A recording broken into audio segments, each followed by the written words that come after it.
Well, now back to the drama surrounding the reflecting pool on the National Mall. President Trump claims vandals are to blame for the peeling paint just a few weeks after $16 million was spent to renovate the pool. 6 people have been arrested, and the area around the reflecting pool is now under heavy surveillance. So joining us now to talk about all of this is Dan Diamond with the Washington Post. Dan, thank you so much for taking the time to be with us.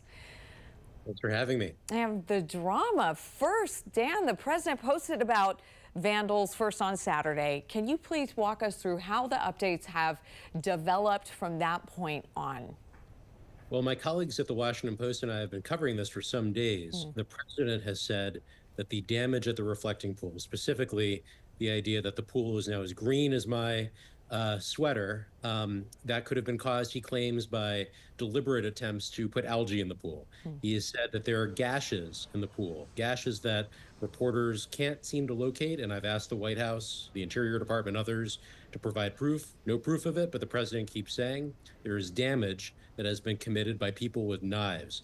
And there's also, as you alluded to, there have been some arrests of people who have, in some cases, just taken the paint that has peeled off the reflecting pool. They say they haven't done anything of their own accord. It's floated to the surface. Maybe they saw a piece right by the water and they picked it up, and they've been arrested by the park police. So this has become, rather than the triumph that the president said it would be a few weeks ago, become a real eyesore and green eye, I guess, not black eye, for the administration.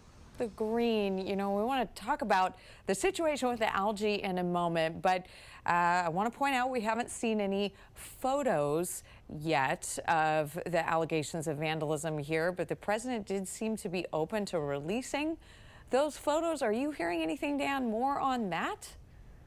I've asked repeatedly. I've called, emailed, talked to multiple officials. I have no clarity on what these gashes that the president is alluding to, what they are. I did ask one White House official yesterday about there's like a divot, sort of a row in the middle of the pool. Wondering if that's what the president saw, and he was confused by the White House official said no. These are gashes that look like they were left by razor blades. But again, no one that I know has been able to point to this yet. Not saying it doesn't exist, but the proof has not been shared with reporters. And of course, you bring up the issue of the algae, the green algae. The algae, there was existence of algae in the pool prior to this renovation. Is there more now? My colleagues at the Post, Meg Kelly, Maura Judkis, had a story about a week ago that the algae bloom was the worst it's been in years after President Trump's renovations.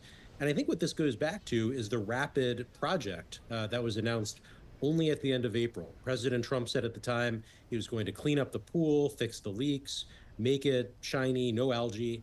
But by pursuing so quickly his plan, there was no consultation with the experts who might have been able to say, hey, painting the bottom of this pool blue might actually raise the temperature and make it easier for algae to form. So the president's actions, more than alleged vandals, appear to be what has led to this major algae bloom, or at least contributed to it in recent weeks. And the Post, we know, has reported on a new legal filing from a group that previously sued in May, the Cultural Landscape Foundation. Can you talk to us about their message, their latest message, and what this new filing seeks to do?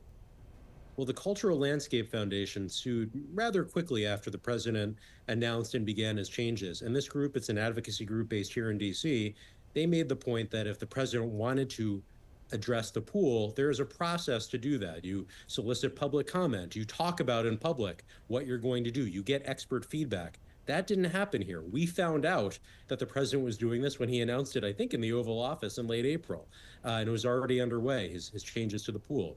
So what the Cultural Landscape Foundation is essentially arguing is, as the White House now says they're going to drain the pool, they're going to make more changes, this would be a perfect time, they argue, for a federal judge to put a pause on everything until it can be discussed, deliberated in the normal way, and not on this rush time frame that may have contributed, if not absolutely contributed, to the problems we see now.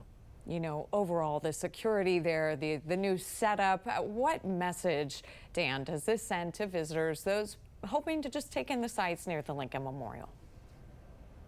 if I can be so bold, I mean, to me, this whole saga has been a little dystopian. I mean, it was supposed to be a celebration of America heading into the 250th anniversary. That was President Trump's argument for why this needed to be done so quickly with a no bid contract and rushed. Instead, we're seeing a major historic site in Washington, D.C.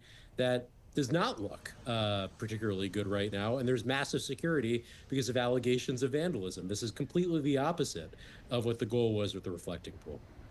Dan Diamond with the Washington Post. Thank you so much for taking the time to share more about your and your team's reporting with us this afternoon. Thanks for having me. All right, take care. And